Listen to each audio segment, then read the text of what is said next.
va bientôt commencer le live de ce mariage. Juste, je vais parler 2 minutes avant, donc désolé si vous attendez la musique. Mais c'est important parce qu'il y a beaucoup de... tout comme le film, on a passé beaucoup de temps à travailler ce concert avec Tristan Orlan et Cindy d'un peu plus loin, mais elle a participé à la direction artistique, on va dire. Donc oui, parce que c'était très important pour l'un comme l'autre d'avoir de la musique live. On adore aller à des concerts. Moi, comme vous le savez, je joue du trombone depuis tout petit. J'ai joué avec quelques-uns d'entre vous ici. Il y a plusieurs qui m'ont déjà vu faire des concerts, machin. Enfin, c'est quelque chose qui est très important dans ma vie, donc c'était nécessaire que ça soit représenté dans le mariage. Et du coup, on s'est beaucoup posé la question avec Cindy de savoir comment on pourrait introduire de la musique live, mais que ça ait du sens quand même, pas juste faire venir un groupe pour faire venir un groupe, faire quelque chose qui a un peu plus de sens. Et donc je vais raconter l'histoire petit à petit entre chaque morceau. Mais donc Tristan et Orlan, ils sont ici pas du tout par hasard. Avec Tristan, on joue ensemble depuis plus de 10 ans, je pense, maintenant. Hein. Donc c'était assez évident, même si ça n'a pas été si simple dès le début, que ce serait les bonnes personnes avec qui faire de la musique pour ce mariage. Et donc pour la petite histoire, en fait, Tristan et Orlan, on était ensemble donc en école à l'UTC, et on avait une chance incroyable dans cette école, parce qu'on pouvait choisir nos cours, et il y avait un des cours qui avait absolument rien à voir avec notre cursus d'ingénieur. C'était un cours de musique, vraiment de pratique instrumentale, où on apprenait l'improvisation avec personne n'aura la ref, mais avec un prof qui ressemble au prof dans Whiplash, mais un peu moins sévère, quoi. Voilà, physiquement c'est le même. Et donc on s'est retrouvés tous les deux avec Tristan à jouer dans ce cours. On avait juste un copain en commun, Antoine Frechterk, un joueur, un guitariste de jazz manouche incroyable, avec qui du coup on a commencé à jouer dans ce cours sans trop se connaître. Et bref, on jouait du coup à l'époque plutôt des musiques vraiment très jazz, et qui tiraient sur le jazz manouche avec Antoine. Et bref, on a fait l'école ensemble, et on est arrivés tous les deux à Paris. Donc je pense avec nos premiers jobs, on a commencé à bosser à Paris. On s'est dit trop bien, on peut commencer à jouer ensemble tous les trois avec Antoine. Et donc on a fondé notre tout premier groupe ensemble qui s'appelait BB7 Square, je crois même. Ah oui, t'as raison. BB7 Square, c'était ça. Parce que c'était bière, Belin et 7 mètres carrés. Ce qu'on répétait dans l'appart de Tristan au Batignolles, qui faisait 7 mètres carrés. C'était même pas légal le truc. Non, c'est clair. Et donc voilà, ça c'était notre premier groupe, et je pense que je vais m'arrêter là pour l'histoire, je reprendrai la suite après. Et donc on va commencer par jouer un premier morceau, donc, qui est Summertime. C'est un grand classique du jazz, justement, qui est plutôt représentatif de ce qu'on jouait à cette époque. On va commencer par ça, qui est repris à notre façon, et puis je reprendrai la parole après pour la suite de l'histoire.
Merci. Donc c'était Summertime. Donc si je reprends le petit fil de l'histoire, ça c'était donc notre premier groupe avec Tristan. On a fait d'ailleurs un seul concert avec un set qui était très conceptuel, c'était un peu un DJ set version jazz où on enchaînait juste toutes nos musiques, mais en fait c'était juste malaisant, ou alors c'était incompris, je pense. Non, c'est que les gens n'avaient pas le temps d'applaudir, du coup ils étaient perturbés. Et donc ça c'était notre premier groupe. Après on s'est un peu perdu parce que Antoine il est parti travailler au Canada, et donc le groupe a pris fin subitement après un concert. Et donc on a recommencé à jouer un peu plus tard avec Tristan quand il était à l'IRCAM à l'époque. On a commencé juste à jouer tous les deux, et puis petit à petit on a fait venir un pianiste, puis un batteur. Bref, on a fait grandir le groupe petit à petit comme ça jusqu'à avoir un beau groupe quand même, c'était je pense notre plus beau groupe, le plus sérieux, The Family. Il y en a plusieurs qui sont venus nous voir en concert d'ailleurs, on jouait. C'était super, un beau petit groupe jazz funk qui était vraiment très sympa, jusqu'à ce que pour des divergences d'ambition dans le groupe, on s'est séparés fin 2019, et il se trouve qu'il y a eu le Covid juste après, donc c'est ça qui a marqué la fin du groupe. Mais c'était une super aventure. Et post-Covid, du coup, on a voulu recommencer à jouer ensemble avec Tristan et Pascal, qui était notre pianiste, Smooth Pascal, on l'appelait. Et là, on a recommencé à jouer dans un endroit qui était exceptionnel. C'était en dessous de l'appart d'Orlan et Tristan. Il y avait une cave aussi grande que leur appart. Ça faisait plus que 7 mètres carrés quand même. Ouais. Et donc une cave géante qu'ils avaient aménagée en studio de musique. Donc on répétait tous les trois. C'était vraiment trop cool. Et c'est là, je pense qu'on a... pour moi en tout cas, c'est là où on a composé les musiques qui nous ressemblaient le plus, qui étaient plus dans notre style... très jazz, funk, néo-soul, je sais pas trop comment le décrire, mais en tout cas c'est quelque chose qui nous ressemblait le plus. Et pareil, on a fait un concert, je pense qu'il y avait Erwan et Sarah qui étaient là d'ailleurs dans la cave, et voilà, je raconterai la suite après. Mais du coup on va vous jouer un morceau qui a plusieurs noms, mais on l'a appelé Le Faux Départ, Take Two. On va rester sur Take Two, je pense, parce qu'on va pas faire une partie chantée qui était un peu malaisante. Donc on va vous jouer. C'est Take Two. Le groupe s'appelait Soul Keo. Voilà, donc c'était une chanson qu'on a écrite ensemble.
Merci, merci. Il adore. Du coup, c'était Take Two. Et donc, du coup, je vais reprendre l'histoire et la fin de l'histoire, parce qu'on va jouer un dernier morceau après. Donc, on avait ce petit groupe, on a fait un concert qui était trop cool. Mais le truc, c'est qu'on avait en premier Pascal qui nous a annoncé qu'il partait pour 1 an et demi faire un tour d'Asie en digital nomade, le plan de rêve, quoi. Plan de rêve pour lui, pour le groupe un peu moins, mais bon, de toute façon, je pense qu'on respectait largement son choix. Et alors, je sais plus exactement dans quel ordre ça s'est fait, mais en même temps, on a en fait tous les trois décidé d'aller partir longtemps en direction de l'Asie, parce que Tristan et Orlan nous annonçaient qu'ils avaient pour projet d'aller jusqu'en Asie sans prendre l'avion. Un voyage exceptionnel qu'ils ont fait, n'hésitez pas à leur poser des questions, c'est passionnant. Donc ils ont vraiment pris le train, le bus, machin, pour aller jusqu'en Indonésie, c'est incroyable. Et du coup, avec Cindy, ça nous a vachement inspiré. On a dit, mais pourquoi nous on fait pas ça en fait, c'est trop bien. Et c'est à ce moment-là qu'on a décidé de partir 3 mois au Japon, du coup, grâce à l'inspiration de Pascal, Tristan et Orlan. Donc d'ailleurs, on vous remercie pour ça, hein, parce qu'on l'aurait jamais fait sans cette idée. Et bon, du coup, bien sûr, bon, pour le groupe, ça a un peu tué le truc, hein, forcément. On était tous les trois. On aurait presque pu refonder un groupe en Asie, en fait, mais on n'était pas vraiment synchro. Et donc, du coup, on s'est un peu perdu de vue à ce moment-là, surtout parce que. Donc, ça, c'était il y a quoi, il y a 1 an ou 2. Et surtout parce que, du coup, Tristan et Orlan ne sont pas rentrés à Paris, mais à Nantes. Et on s'est dit, mince.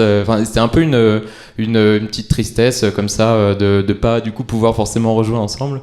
Et du coup, donc c'était un peu au moment aussi où on réfléchissait à comment amener de la musique live dans le mariage. Et là, on voit un jour sur Insta tous les deux avec Cindy une vidéo de Tristan et Orlan qui lance officiellement un groupe un peu sérieux, Cœur Baladeur.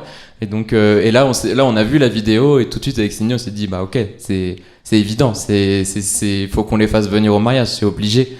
On va faire de la musique ensemble, ça va être génial. Et donc on les a contactés, ils ont accepté tout de suite, je pense. On s'est appelé, on a beaucoup parlé et on s'est lancé dans un projet un peu fou de construire ensemble la setlist parfaite de notre mariage. Donc c'est un peu le concert parfait rêvé qu'on pourrait avoir pour nous deux. Et donc on a conçu, donc ils ont été incroyables parce on a passé beaucoup de temps sur le film, mais ils en ont peut-être sûrement passé autant au moins sur la préparation du set de ce soir. Donc les 3 musiques qu'on joue ensemble, mais après du coup ils continuent à jouer pendant 1 heure plein de musiques incroyables, toutes nos musiques préférées et des musiques à eux qu'ils ont composées. Et voilà, et du coup la dernière musique qu'on va jouer ensemble. Ouais, merci, oui, vraiment. Et parce que oui, au-delà de tout ce qu'on a essayé de travailler comme musique à distance, c'était aussi l'occasion de passer des week-ends ensemble. On a fait un week-end à Nantes, vous êtes venus à Paris, on a passé des super moments ensemble. Ça nous a aussi permis finalement de se retrouver, de se rapprocher. C'était vraiment des très beaux moments humains. Et du coup, donc dernière musique qu'on va jouer, normalement vous êtes censé la reconnaître, c'est une musique que j'ai écrite spécialement pour le film et du coup qu'on va réinterpréter. Ça s'appelle La Demande et c'était vraiment dans l'idée, c'était une musique que je voulais écrire donc pour le film pour essayer de retranscrire un peu les émotions de la demande en mariage que j'avais fait à Cindy. Et donc là on va interpréter une version live.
grand bravo à Nico d'avoir composé cette magnifique chanson et d'avoir organisé tout ça.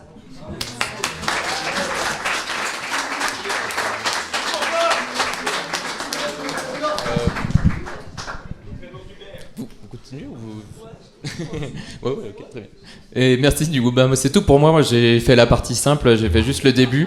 Et du coup Tristan et Orlan, ils vous donnent encore 1 heure de concert. Et voilà, donc ils s'appellent Cœur Baladeur. Ils sont très très forts et très mignons. Donc voilà, profitez bien du concert.